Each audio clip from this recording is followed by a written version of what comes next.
Stark is probably unlike anyone else I've ever worked with in that he brings such a sort of energy and vibrancy to the room of people that he's in, and that really just comes through into everything he does. And the design process we went through became, very intriguing. With Stark, it's like turning on a tap.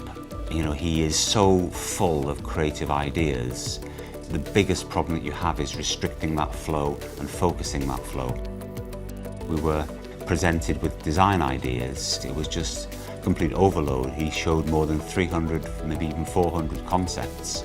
And just when I thought we'd distilled it down into a workable number, to start developing, we had another meeting where he'd had a rethink and showed nearly 200 more concepts. The Flotex substrate lends itself to digital printing. It's very densely packed fibres, within the flocking process, and so very fine levels of detail can be held quite well on the substrate.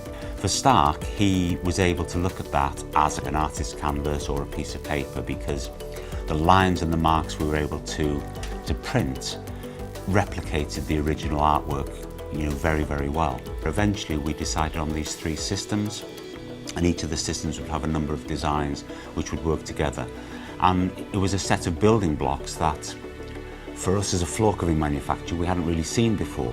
But for him as a designer, he wanted a system which would allow, an interior designer or an architect or a specifier to be able to use their own creativity with his elements to create a unique interior.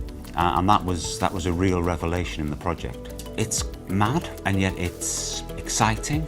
It's versatile because you can use it anywhere. But if you want an element of surprise or something to shock or something to make a talking point or a feature, it has those crazy elements. It has that bit of Stark, really. The collection is his personality.